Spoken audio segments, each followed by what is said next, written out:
This podcast is brought to you by Most Valuable Podcasts, saving your day from boredom with the best podcasting entertainment. Hello and welcome, Superfans. This is your one-stop shop for Chicago podcasting. Even though this is week 3 of coronavirus, we are still bringing you live content. I know it sounds super exciting. As Ricky's sitting there itching his eyebrows. Like, Well, it's the inner eye. Right above the eye started to itch. Just the expression you made while doing it Now, just broke me. Remember to wash your hands because you don't want to touch quit touching your face. Yeah, that's why I was doing it like one finger, like. And then you'll put it in your mouth and then you'll get the corona. Yeah, I mean, pretty much at this point, I think I touched my face like corona. 500 times during the first take we did on the fast break, and I'm gonna keep doing it during this episode. But guess what? I'm quarantined, so like I wash my hands like 18 times a day anyway. Dude, I have a rash, so Yeah. what we're talking about doesn't matter that much. I've been washing my hands so much, like really, I don't know if you can see that, like right there. Yeah. I have a rash from washing my hands so much, and then I also 20 burn seconds is a myself. long time. That's a little bit You different. But burn yeah, yourself. I burn myself. Yeah, we should cut down this 20-second crap. Although it's how you effectively wash your hands. We should cut down on this. Maybe like 10 seconds. As long as it gets the job done, right? Sure, that's what your girlfriend says. So we're here to talk about. Ricky's already lost. We're here to talk. I'm here. Ricky. I'm here. You're just looking down. You know what, talk about washing your hands? What? I wash my history hands. of super fans. You gotta wash your foot, Ricky. I did that in between podcasts. Okay. When I stepped away, that's what I did. Okay. So this is super fans. And if you couldn't tell by all this conversation, we talk about Chicago sports sometimes on this on this shit. So today we've got a great show where we talk about Jimmy Graham. Still play football. Why did we sign him to that much money? We really made a big mistake here. And then the 2020 NFL draft, the Bears' second round selection, and maybe the second one. We'll talk about maybe. We'll see. Who should we be targeting with that selection now that free agency is effectively over? All the big names have been signed at this point, just kind of filling out those backup roles, it would seem, but we'll see. And the third topic, we might talk baseball. I don't really know, though. We'll figure it out as we go. But guys, Jimmy Graham, can he play football? He used to. Like, can he still, though? Is he still worth a lot of money? I kind of hated this signing. I kind of hated the amount of money we spent on someone who is as washed up as he is. Do you see him? I guess we can start off. Ricky, you brought up the comments he made. Was it just as simple as I can still play football? Yeah, well, from the ESPN article that I saw on it, that was curating from, I don't remember which Chicago media he was talking about. They asked him, but I think it was a conference call. So Yeah. Typically, when free agents have signings, whether it be baseball, football, they have conference calls. Especially now that they can't have a press conference, they had a conference call with Jimmy Graham, where I think this stemmed from. The two comments, the first one was short. He said, "I'm still fast. I still have the ability to make big plays." And then they asked him about his release from Green Bay, and he says, "Obviously, it was a tough pill to swallow. It was the first time I lost my job, and I work extremely hard. I've sacrificed everything for this game. I've given it everything I have. And obviously, to go through that, it was difficult. Now I have the opportunity to win a bunch of games this year, and I'm very grateful for that. And I'm obviously grateful for the opportunity and the friendships I did make just up north there. But for me, it lit a fire." So, like, he's going in with this, like, I can still play. Getting fired lit a fire under me, and I'm going to do great things for the Bears. Yeah. Like, I'm not gonna bash this guy for having that mentality. I don't think I can Blame sit here and himself. just be like, "Oh, fuck Jimmy Graham for wanting to, bounce back from being fired." I can't have that reaction. That'd be ridiculous. But do I believe that it's going to return to Jimmy Graham of 1,000+ receiving yards and 10 touchdowns? Absolutely not. He's not that type of player anymore. He's 34 years old. The body gives up at some point. And I don't know if his body has given up to the fact that he can't be an effective player, but it's definitely given up to the point where he's going to be a top 10 tight end this year, or at least top 5. I mean, he's not going to be that type of player. And you went out and paid him $9 million.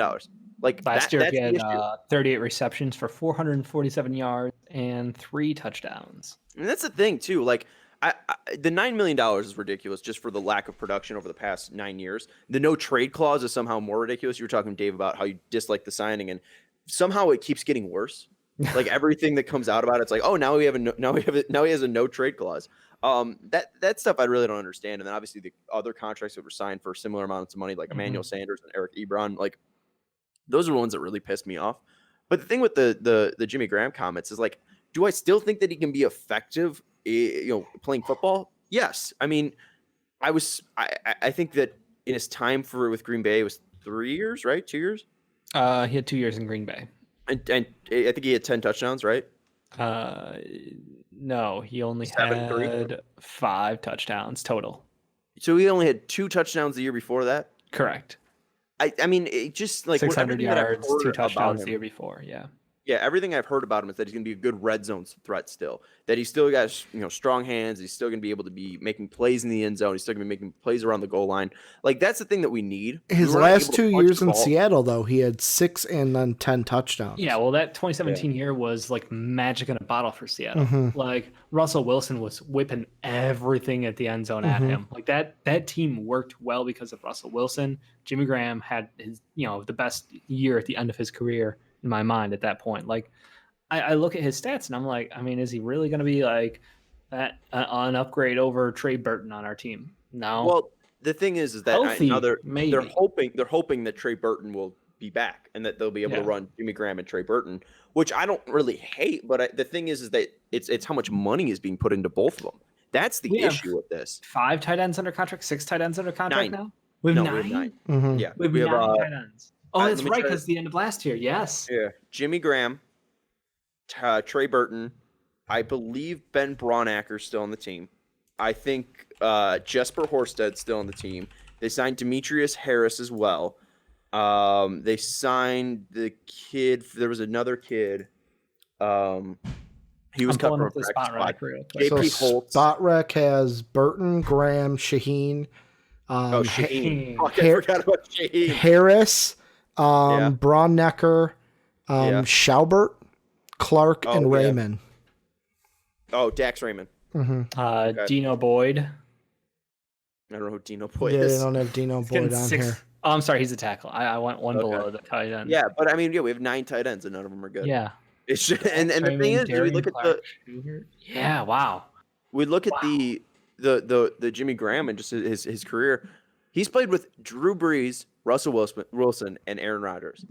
What the fuck does they think? Like, okay, now we're gonna have Mitch Trubisky and Nick Foles run this offense, and he's magically gonna turn into something great. Like the only benefit that I can see is that he's gonna help a red zone offense because the red zone offense was so bad last year. I mean, he's a big body. He has good hands. So, like, I get it. He doesn't have to do in the red zone. He's gonna be fine. That's the part where he's gonna be crucial. Like, I don't think Trey Burton has the hands to be a great red zone target. I don't think he's big enough to box people out as well. Like we've seen Jimmy Graham be able to do that. I don't know if you guys know this. He played basketball. That's never been mentioned ever while he's been playing football. Definitely not twice a game. Tight ends play basketball. What?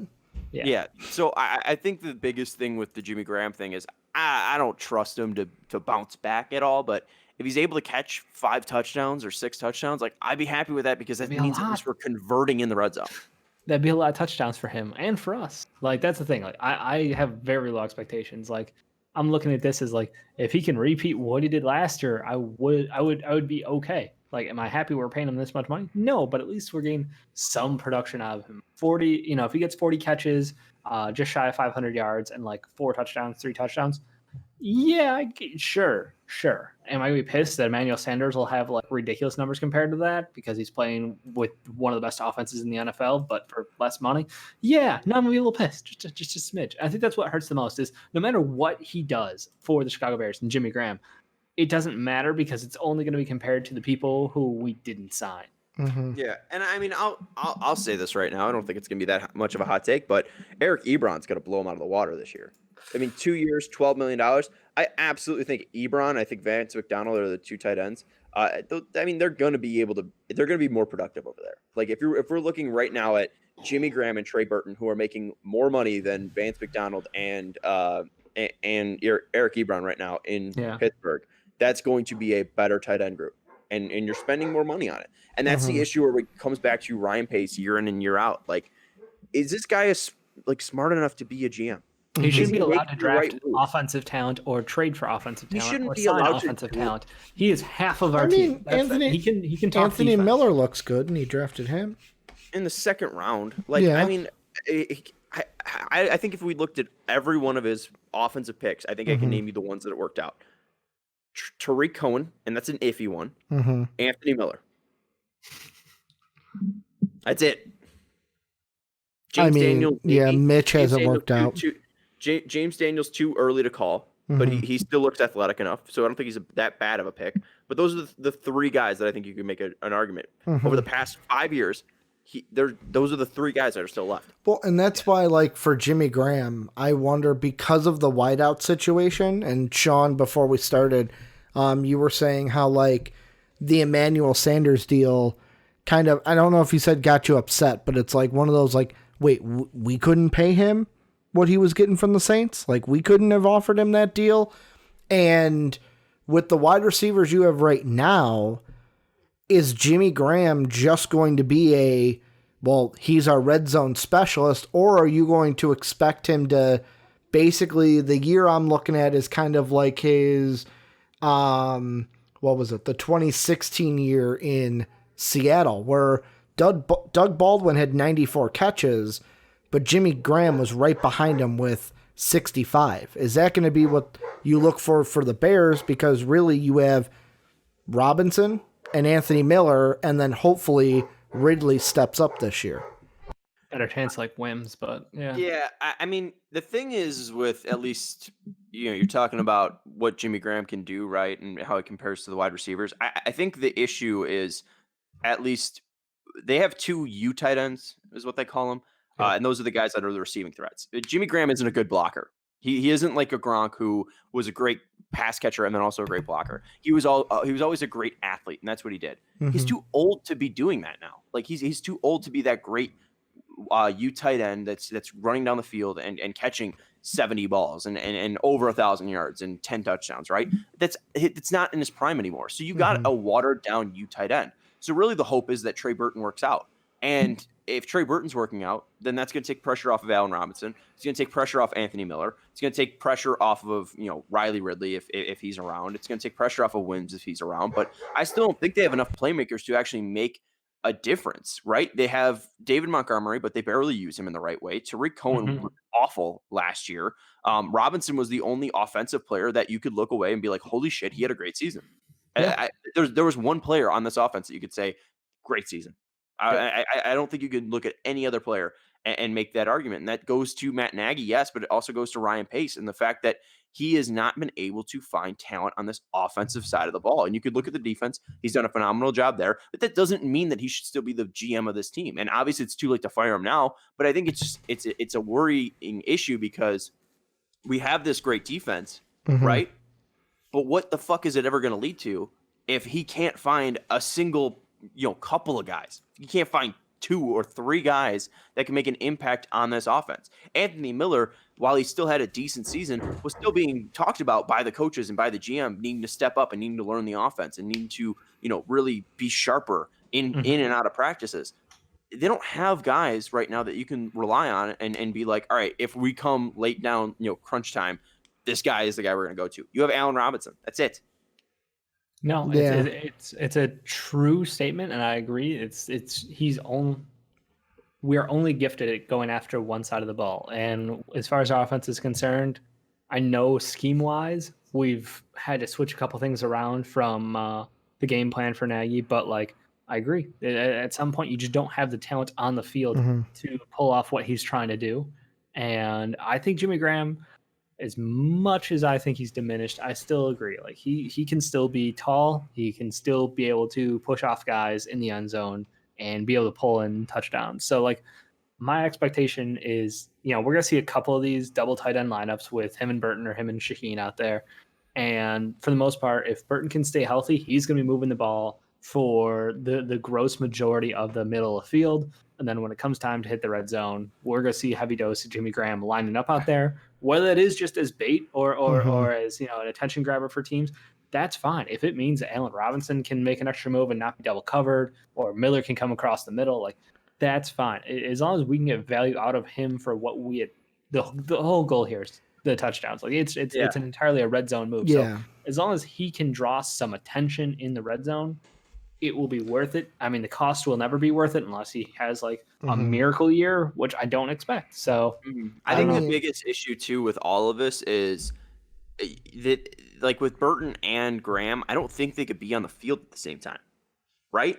I think we spread them out and we go, like two outside, 2 wide receivers, 1 on each side, and then we go double, and we just launch everybody out there. I mean, we didn't see this a lot last year. Maybe they didn't have the personnel to run it, but we didn't see a lot of 2 tight ends last year. I think that the most that you saw would be Horsted at the line and then Holtz being used as a fullback. But again, they're not using 2 tight end sets. So I mean, you're paying Burton this X amount of money and Graham X amount of money. Can you even use them 6.7? Yeah. Yeah. Can you even utilize them at the same time when you're taking cap hits 8.5? Yeah, when you're taking up $17 million of the cap space. So you're paying $17 million to 2 guys that can't even do the job of 1. Like, is George Kittle going to go make $17 million? No. And yet, the guys who make that are quarterbacks. Yeah. And I mean, I just think, Sean, you had a great point of with when you talked about the system last year, how the targets went were Allen Robinson obviously got the most, 150 plus targets. Cohen got 104, Adam Miller at 85, and then it dropped off where you had Gabriel at 48. Wims at Adam Miller? Anthony Miller is what I meant. And then you've got, Adam and Miller? I'm looking at it too, so that was me reading it wrong. Then Wims at 39, Montgomery at 35. It's just like, even where are the targets going to come? Because I know that we can, like, the whole thing is targets in the red zone, and that's where he's going to make his money. But, like, you look at it, in 8 games, Trey Burton only got 24 targets. Adam Shaheen only got 13 targets in 8 games. Like, is it magically going to be, they're going to throw to Jimmy Graham? No, you're going to see less of Tariq Cohen. I mean, Tariq Cohen was so bad and got 104 targets. There's no way he's getting that many targets this year. I think you see less Montgomery as well, although he should be getting more targets. I think Cohen should be phased out, and Montgomery should be getting both the run options and then also play options, passing options. Like I think that Montgomery should be used as a multi-use back. I would like to see what they have in him, but because that's what he was in college. Cohen's not getting 104. I mean, it's as simple as that, and you're going to see.